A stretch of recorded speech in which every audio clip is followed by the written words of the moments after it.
Hello students, आप सभी का स्वागत है हमारे यूट्यूब चैनल इंटीग्रल मैथमेटिक्स में। चैप्टर 5 स्टार्ट किया था हमने डेरिवेटिव्स, ठीक है।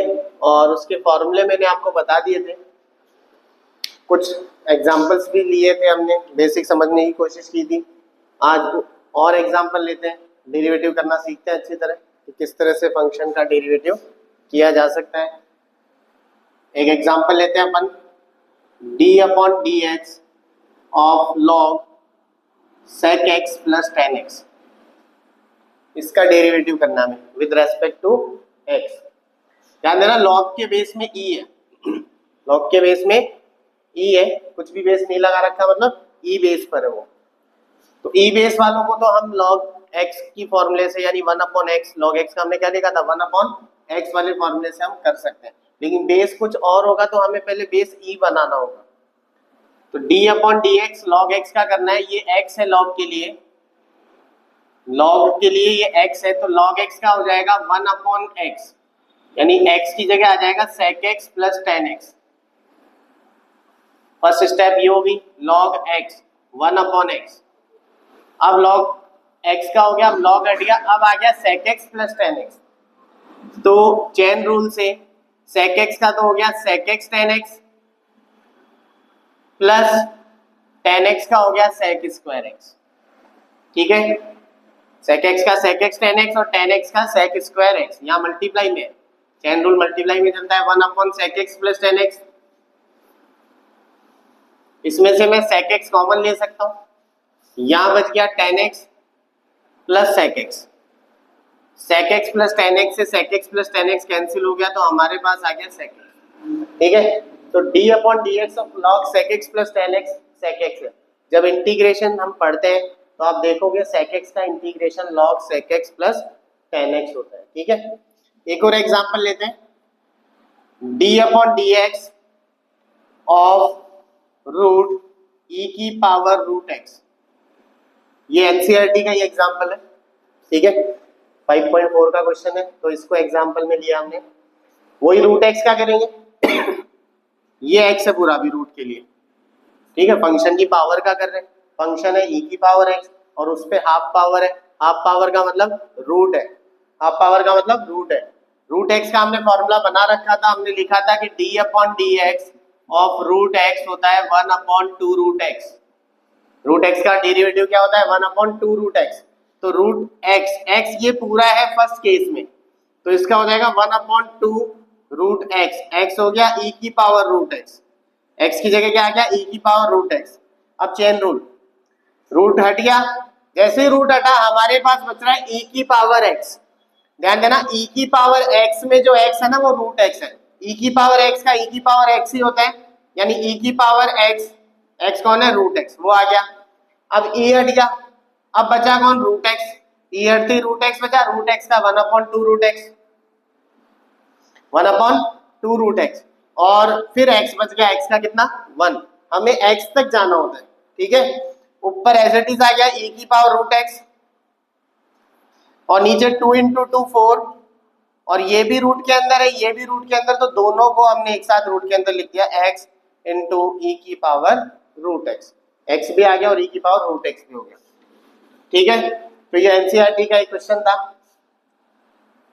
फिर हम देखते हैं एक और example, d/dx of log x, लेकिन मैंने इस बार बेस चेंज किया है, बेस मैंने लिया 7, ठीक है। एनसीईआरटी में मिल सकता है आपको ये एग्जांपल।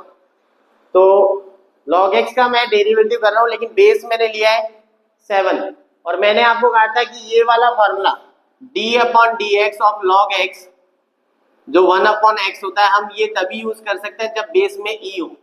बेस में कितना हो, e, यहाँ हमारे पास बेस में 7 है, तो अगर डायरेक्ट आपने 1/x लिख दिया तो वो गलत होगा, पहले आपको बेस e बनाना पड़ेगा, तभी हम वो फॉर्मूला यूज कर सकते हैं। तो बेस कैसे चेंज करते हैं उसका एक फॉर्मूला होता है, ध्यान देना।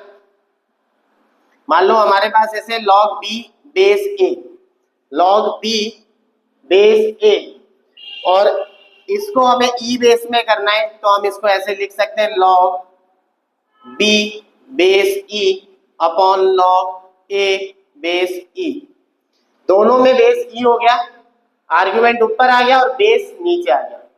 ठीक है, जैसे मान लो log y बेस x है, log y बेस x है और आपको बेस 10 लेना हो, क्या लेना हो 10, तो हम इसको ऐसे लिख सकते हैं log y बेस 10 और log x बेस 10, दोनों में बेस 10 है, आर्ग्यूमेंट ऊपर आ गया और बेस नीचे आर्ग्यूमेंट बन गया। ठीक है, तो इस तरह से हम बेस चेंज कर सकते हैं।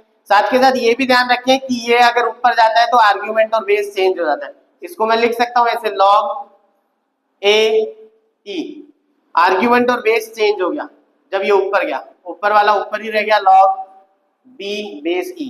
ऐसे इसको भी लिख सकता हूं log x 10 हो गया, आर्ग्यूमेंट और बेस चेंज हो गया और ये हो गया log y बेस 10।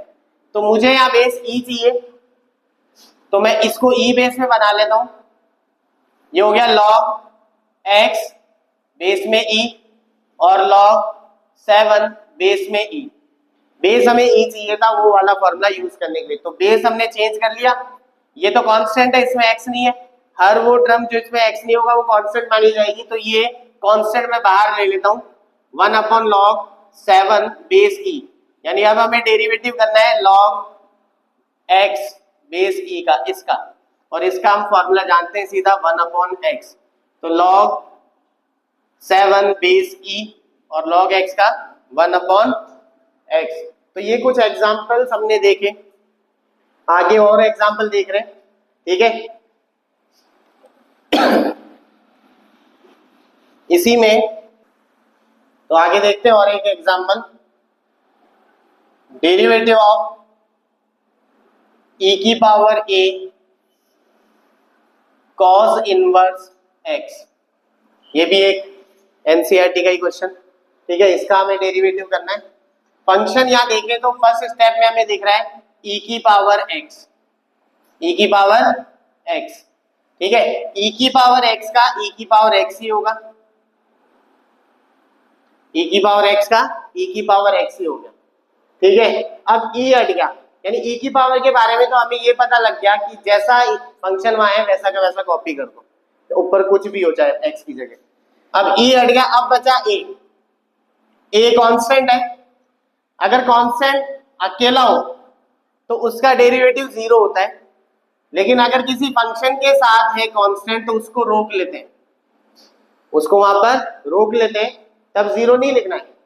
0 तब लिख सकते हैं जब आप u इंटू वी लगा रहे हो वहां पर, लेकिन मैं डायरेक्ट u इंटू वी नहीं लगा रहा, मैं सीधा a को रोक रहा हूं और cos इनवर्स x का लिख रहे हैं डेरिवेटिव, हमने लिखा था फॉर्मूला cos इनवर्स का -1 upon root 1 minus X square, तो ये इसका डेरिवेटिव हो गया हमारे लिए। ठीक है, e की power a cos inverse x। एक और एग्जांपल लेते हैं, d upon dx of e की power x into sine x. अब हमने दो फंक्शन लिए, दोनों फंक्शन मल्टीप्लाई में, तो दो फंक्शन अगर x के मल्टीप्लाई में हो तो हम u इंटू वी मेथड लगाएंगे। कल हमने लिखा था formula u into V method का, तो दो फंक्शन अगर मल्टीप्लाई में है तो u into V method use करेंगे। u इंटू वी मेथड में किसी भी फंक्शन को हम पहले रोक सकते हैं, जैसे इसको रोक लिया मैंने e की पावर x को, और अब मैं डेरिवेटिव करूंगा साइन x का, बीच में आ जाएगा प्लस, u इंटू वी में बीच में प्लस लगाना है, फिर साइन x को रोकूंगा और d अपॉन dx हो जाएगा e की पावर x का। ठीक है, पहले इसको रोका, आप चाहे तो उसको भी पहले रोक सकते हैं, u इंटू वी में किसी को भी पहले आप रोक सकते हैं, तो साइन x को रोका, फिर साइन x को रोक लिया और d अपॉन dx e की पावर x का। साइन x का डेरिवेटिव होता है cos x और साइन x यहाँ रुक गया, e की पावर का डेरिवेटिव e की पावर x। मान लो यही एग्जांपल ऐसे हो जाता, d upon dx of e की पावर रूट x और साइन log x। ठीक है, थोड़ा सा मुश्किल कर दिया क्वेश्चन को। यहाँ पे भी देखें तो बेसिकली दो ही फंक्शन है, लेकिन उनमें भी फंक्शन के अंदर भी फंक्शन है, तो चेन रूल भी लगेगा। u इंटू वी मेथड लगा रहे हैं, पहले a की पावर रूट x को रोका और D upon D x sign log x का कर रहे हैं, बीच में आएगा प्लस।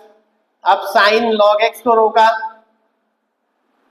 और डी अपॉन डी एक्स ई की पावर रूट एक्स का कर रहे हैं। ई की पावर रूट एक्स को तो रोक रखा है हमने, और यहां पर पहले होगा साइन एक्स का, ये साइन के लिए एक्स है, साइन एक्स का कॉस एक्स, यानी कॉस और एक्स कौन है, लॉग एक्स। इसमें साइन का तो हो गया, लेकिन अब लॉग एक्स का भी करना पड़ेगा। यहाँ इस वाले क्वेश्चन में सिर्फ साइन एक्स ही था, तो हमने साइन का कॉस किया, और एक्स का 1 होता है तो वो हम लिखते नहीं है, ठीक है, क्योंकि 1 से मल्टीप्लाई होकर कोई फंक्शन अलग से तो आएगा नहीं, कॉस का कॉस ही रहेगा। लेकिन यहाँ पर log x का कितना लिखना है हमें, 1 अपॉन एक्स, ठीक है, पूरे के नीचे, तो sine log x upon X. फिर इधर x का x के रेस्पेक्ट 1 हो गया। अब इधर आ जाते हैं साइन log x और e की पावर का तो e की पावर,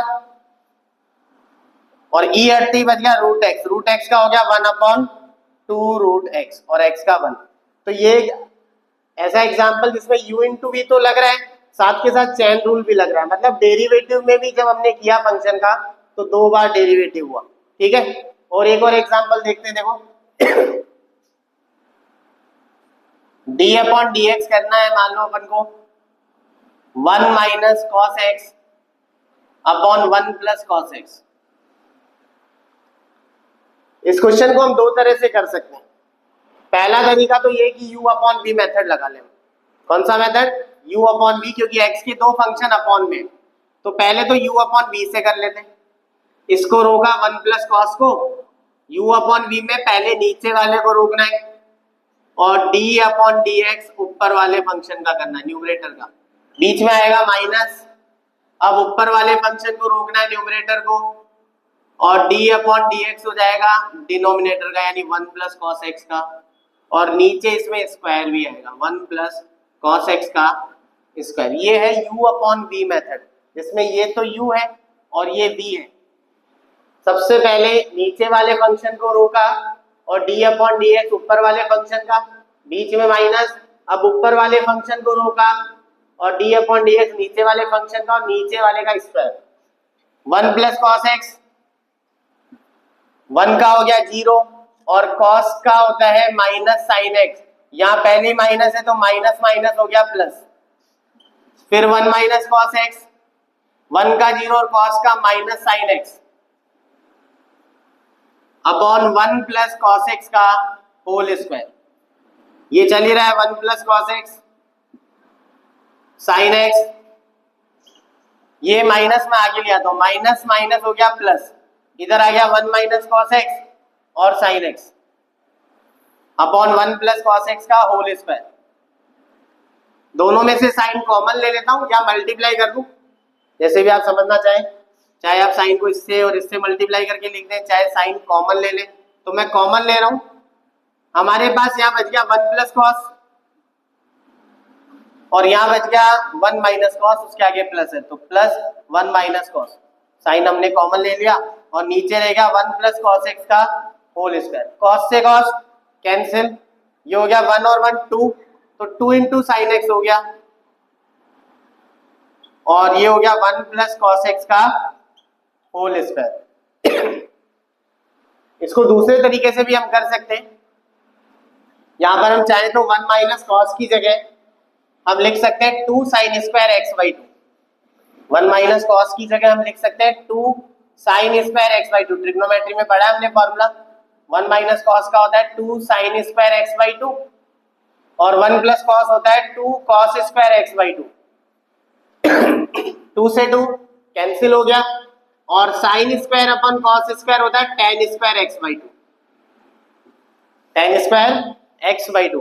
अब हम tan स्क्वायर का डेरिवेटिव करेंगे, तो फंक्शन हमारा जो है वो यहाँ पर है tan x।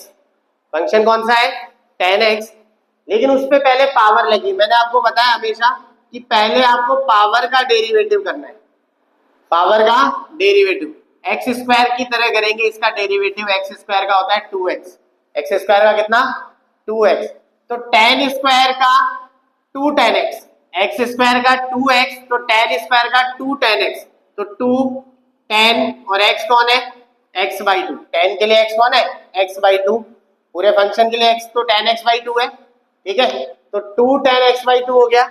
अब स्क्वायर हट गया, अब बचा टेन एक्स, स्क्वायर हटते हमारे पास जो फंक्शन बचा वो बचा टेन एक्स, तो टेन एक्स का होता है sec square X by two, angle जैसा है ना वैसा ही आता जाएगा, तो टेन एक्स का हो गया sec square X by two, अब टेन का भी हो गया, अब बचा X by two, X by two में वन बाई टू तो कांस्टेंट है तो वो तो रुक जाएगा, और x का हो गया 1 तो 1 बाई टू आ गया इसका, ठीक है, यहां से 2 से 2 कैंसिल, इस 2 से मत कर देना, ये वाला 2 कैंसिल, ये एंगल है, एंगल एक साथ ही रहेगा, कहीं आप इस 2 से इस 2 को कैंसिल कर दो, ठीक है, इसको चाहो तो आप साइन कॉस में कन्वर्ट कर सकते हो, टेन होता है sine upon cos, sec square होता है 1 अपॉन कॉस स्क्वायर, ठीक है, तो इस तरह से भी आप इसको लिख सकते हैं। तो ये कुछ एग्जांपल्स हमने किए, और भी एग्जांपल्स करेंगे, इसका आगे नेक्स्ट वीडियो में हम एक्सरसाइज स्टार्ट करेंगे, ठीक है, आप इनको घर पे रिवाइज करें, और मैं उम्मीद करता हूँ आपको समझ में आ रहा होगा। अगर आप हमें सपोर्ट करना चाहते हैं, हमारा पढ़ाया हुआ आपको समझ में आ रहा है, तो हमारे चैनल को सब्सक्राइब करें, लाइक करें, और अपना कोई भी सजेशन हो आप कमेंट में दे सकते हैं। Thank you.